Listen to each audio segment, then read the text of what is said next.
slow up, no I don't take shit. I got no love for the fakeness. If you wanna play tough and wanna hate this, although 3 negara confirm join AFC Series, Bangladesh, Brunei, dan Timor Leste. Iran dan Rusia masih pikir 2 kali. Netizen, well, serius itu Bangladesh join? Gonjang-ganjing soal AFC Series akhirnya masuk babak baru. Drama yang dari kemarin dipamerkan Malaysia, yang mengklaim diri siap bikin turnamen tandingan FIFA Series, mendapat babak lanjutan dengan diumumkannya 3 peserta pertama. Dan alih-alih negara kuat, alih-alih nama besar, alih-alih tim ranking tinggi, yang muncul justru Bangladesh, Brunei, dan Timor Leste. Begitu pengumuman itu keluar, komentar publik langsung meledak. Meledak bukan karena bangga, tapi karena bingung. Netizen satu Asia langsung menyerbu kolom komentar media dengan pertanyaan paling jujur dari lubuk hati. Wes, serius itu Bangladesh join? Saya kira Qatar, Iran, Uzbekistan. Kok malah ini? Turnamen elit kok peserta awalnya kayak turnamen antar kecamatan? Reaksi warganet Asia bahkan lebih ramai daripada pengumuman peserta FIFA Series minggu lalu. Kalau FIFA Series diumumkan, orang diskusi soal lawan-lawan elit. Kalau AFC Series diumumkan, orang malah bahas meme. Sungguh ton yang berbeda 180 derajat. Dan dari sini kita masuk ke inti masalahnya. 1. Bangladesh. Peserta pertama tapi kok rasanya aneh.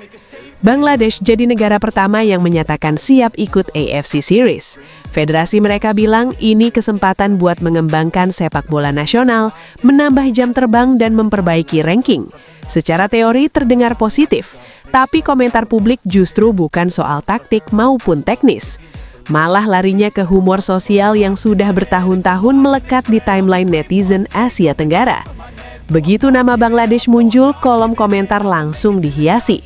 Malaysia reunian nasional sama abang-abangnya. Ini turnamen sepak bola atau family gathering. Malaysia ketemu bestie migrasi.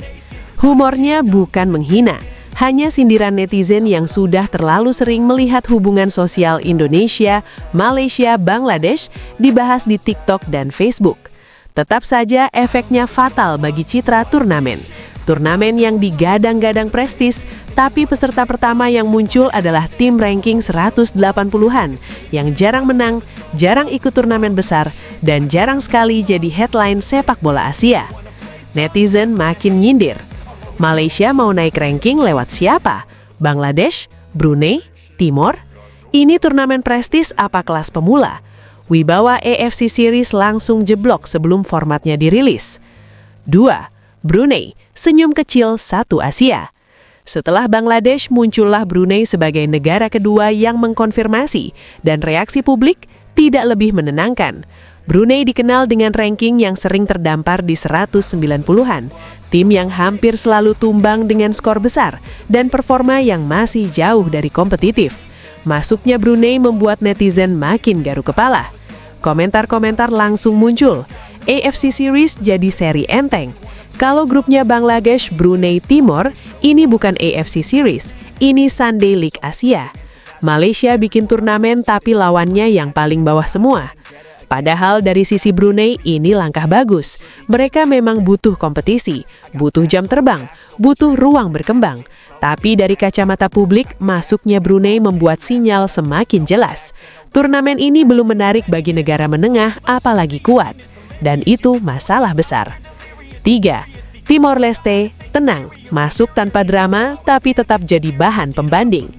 Timor Leste jadi negara ketiga yang mengkonfirmasi. Langkah mereka cukup masuk akal. Timor punya visi pengembangan pemain muda dan kompetisi internasional jelas diperlukan. Tapi meskipun tujuan mereka positif, efek publiknya tetap sama. Turnamen tandingan FIFA Series, tapi peserta awalnya justru negara-negara yang rankingnya jarang muncul di headline sepak bola Asia. Komentar pedas pun bermunculan. Ini turnamen cadangan buat negara yang nggak punya undangan. Turnamen tandingan FIFA kok isinya negara-negara yang rankingnya saling tenggelam. Prestis mana prestise?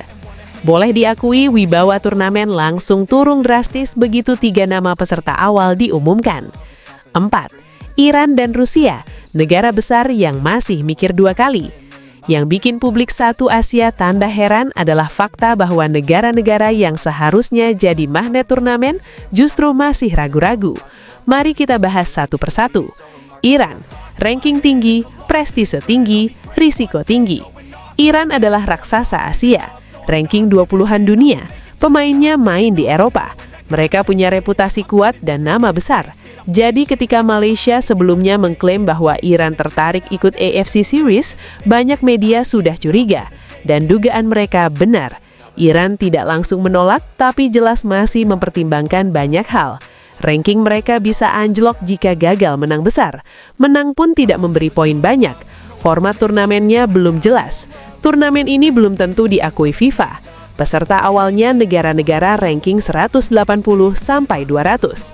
Jurnalis Iran pun terang-terangan mengatakan, Iran tidak buru-buru, kita lihat dulu siapa pesertanya. Dan begitu mereka melihat Bangladesh, Brunei, Timor diumumkan, publik Asia dengan mudah menebak, Iran makin mundur. Rusia, butuh lawan tapi enggan turun kelas. Rusia sebenarnya butuh turnamen, karena masih kena pembatasan FIFA dan UEFA. Mereka butuh lawan, butuh kalender pertandingan, dan butuh panggung internasional. Namun Rusia tetap negara besar. Ranking mereka masih jauh lebih tinggi dari peserta awal. Biasanya pun mereka bermain melawan Serbia, Kazakhstan, atau Asia Tengah yang kuat. Masalahnya, format AFC Series belum fix. Status poin FIFA masih belum jelas. Peserta awalnya negara papan bawah. Standarnya tidak seperti turnamen besar. Ada laporan bahwa Rusia sebenarnya berminat, tapi menunggu jaminan kualitas. Dan kualitas itu tidak terbantu sama sekali ketika 3 peserta pertama adalah Bangladesh, Brunei, dan Timor Leste. 5. Negara Asia Timur Barat juga bingung. Bukan cuma Iran dan Rusia, negara lain pun terlihat ogah-ogahan. Jepang bilang konsep AFC Series terlalu dadak. Korea Selatan tidak menunjukkan minat. Arab Saudi dan Qatar fokus proyek internal. Uzbekistan yang dulu dikabarkan tertarik, sekarang menunggu perkembangan. Akhirnya orang-orang bertanya-tanya, ini turnamen mau jadi prestise atau cuma proyek Malaysia yang akhirnya diminati negara-negara papan bawah? Selanjutnya pernyataan resmi Malaysia, ini soal kebersamaan Asia. Niatnya terdengar mulia, tapi netizen Asia sudah keburu membangun persepsi lain. Kok kebersamaan Asia tapi yang datang cuma 3 negara paling bawah? Kalau kebersamaan, kenapa negara besar tidak ikut? Ini kebersamaan atau kesepian? Dan komentar paling sering tetap sama. Wes, serius itu Bangladesh join?